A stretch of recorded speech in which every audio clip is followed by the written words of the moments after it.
Mliswa, you have been trending again after your video on the political issue involving Vice President Chiwenga and President Mnangagwa. And the sentiment in the streets or on social media or in the country is that you are attacking the VP, or your sentiments against the VP are premised on trying to stop him from speaking out against corruption. So people are saying, why is someone who sells himself or frames himself as a corruption fighter seeming to fight against someone also who is fighting against corruption? First of all, icho. I'm not gravy my streets are this. But let's get to the bottom of this. I commend the efforts that the VP is on in terms of fighting corruption. But it cannot be selective. That's my point. It's got to be holistic. Okay. In being holistic, we need to go back. I mentioned the 15 billion, which was not accounted for diamonds, and that was said by the former president, late Jim. That being the case, we as Parliament did an inquiry. In doing that inquiry, the minister, who was the Minister of Mines, then Comrade Open, refused to answer questions for accountability. Okay, refused. So where was the VP at that point in allowing a minister who's supposed to account, refusing to answer the questions? Nobody said anything at the time. And this was a big allegation which the former president has been given a report that 15 billion worth of diamonds were not accounted for. That again at the time also included the army, who were beneficiary of a claim, the police, the CIO. All that was there. But what to me is important is to also come up with facts on issues.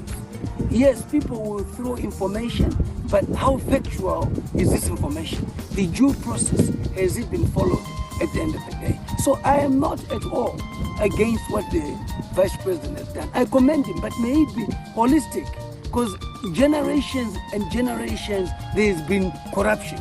This generation there's been corruption. This generation there's been corruption. At what point are we going to start investigating corruption? Do we start now moving forward, or we go back to when corruption was also prevalent? So we must understand that. So at what point, while we started doing this, but there are certain people too who have benefited from corruption, nothing has happened to them. The problem that I think is there, but there's a solution, is to do a lifestyle audit. A lifestyle audit for those that you believe are corrupt. One, a source of income, a declaration of assets. And once the lifestyle audit is done, whatever is not accounted for is forfeited by the staker. That's what is important. And if I don't explain, it's forfeited from me. And it goes to the state, we recover the money. The critical issue is that there's no point us pointing fingers without recovering all those things which are not accounted for. Because they go to the state forfeited, they are sold, the money comes back to the state at the end of the day. Up to now, we haven't seen much of that happening. What do you think is the main problem or is the issue? Because we haven't seen many people or anyone having much or his proceeds or what was confused. It's not a secret that corruption is rampant. It's cancerous. It's cancerous, you see. And if we realize, the doctor realizes you have cancer of the leg and it keeps spreading, he tells you, cut the leg. So what are we doing to cut the leg? From what has been heard in the media, the assumption which the general appears to be operating from is that these people who are corrupt are being protected by another faction or another clique in the government. What are your comments on that? I am not privy to that. We have been fighting corruption for a long time. We have exposed corruption, including government institutions,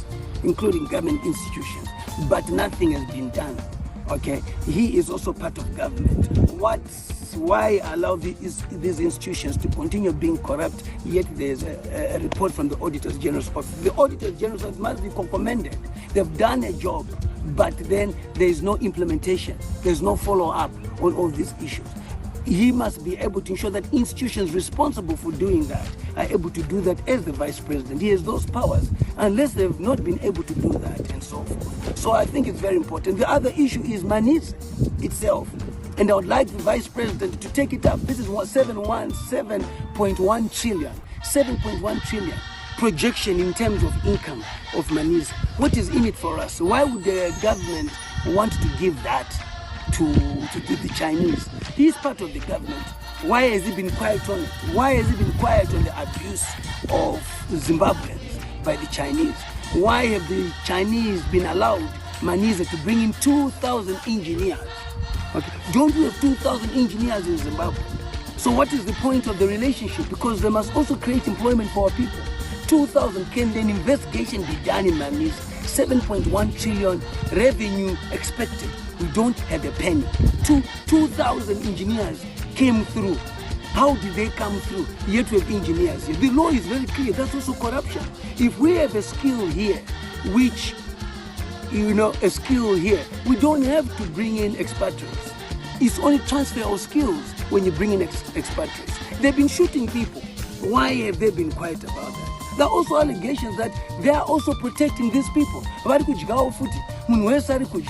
unfortunate thing, I am fighting for the people on the ground. I'm fighting for that soldier who needs disposable equipment, that policeman, constable, that Air Force officer on the ground, the prison, the civil servants themselves, the people who work for us. They're the ones who are suffering at the end of the day. So to me, it is totally unfair. So what is going to happen is to deal with corruption. Zimra are empowered in terms of the act to do a lifestyle audit.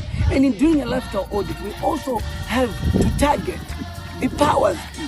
When I talk about the powers be, I talk about the Vice President himself too. It's not a secret, so that he knows that I care for him. A lot was said when there was information which was in the media on the properties he had. People said, but he was an army commander. He was CDF. How much was he being paid to be able to afford all that?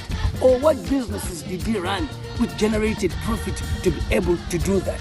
The onus is also on him to stand tall and say, I'm able to declare my assets, and in declaring my assets, this is how it was like. It's incumbent on every leader to do that. Because the leadership, again, including himself, is also accused of being corrupt. The leadership, including himself, is also accused of being corrupt. So how does he exonerate himself from that? As a champion for corruption, we are looking for champions to fight corruption. We see him as a champion to fight corruption, but you cannot be a champion to fight corruption if you yourself, are not clean. I don't intend to be personal, but it's in the public domain. And unfortunately, people are not able to say that to him. But in the streets, they speak to say, property, yes, why you want to say you are army commander? Army commander, I know about the Romari. CDF, I know about the Romari. Kind of business are now on the app. There are people with multiple farms. What are we doing about that? So to me, I think it's a noble thing, but may it be done holistically. But I implore all leaders, Politburo, Central Committee, members of Parliament, ministers to begin with, because you must set the example, to declare the assets source of income. And may they be a lifestyle audit. That produces the results, because if you don't account for what you have, then it is forfeited.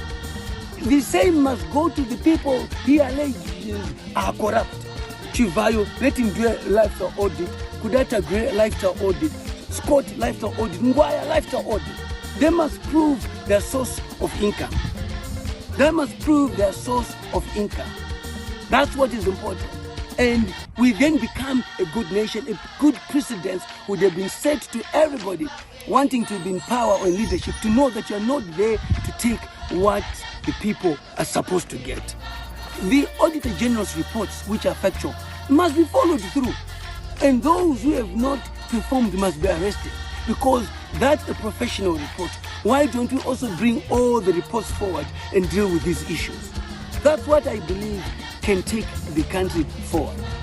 So can we say, or can we deduce from what you are saying, that you believe that the country already has adequate measures, adequate regulations, adequate institutions to combat crime or corruption?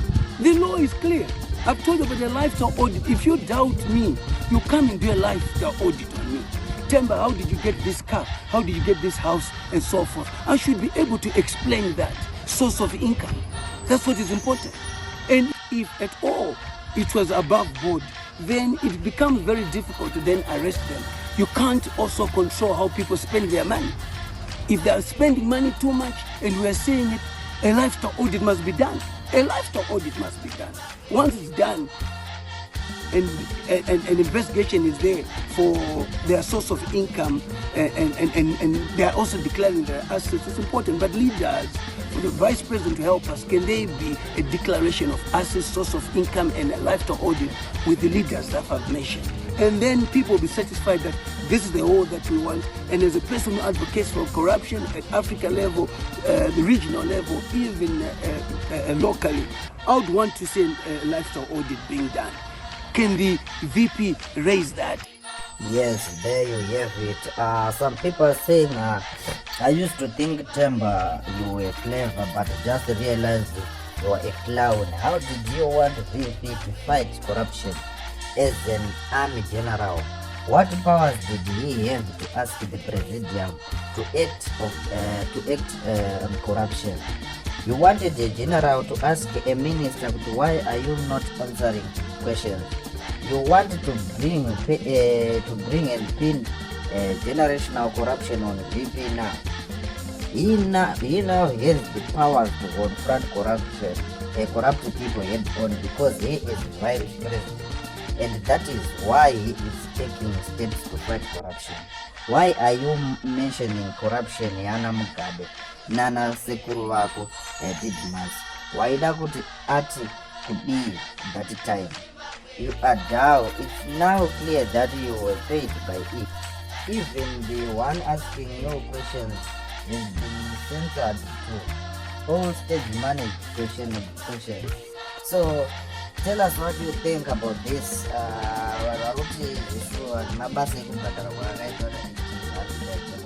What do you think? Is General corrupt himself? Can we trust him? So tell us what you think in the comment section. Those who think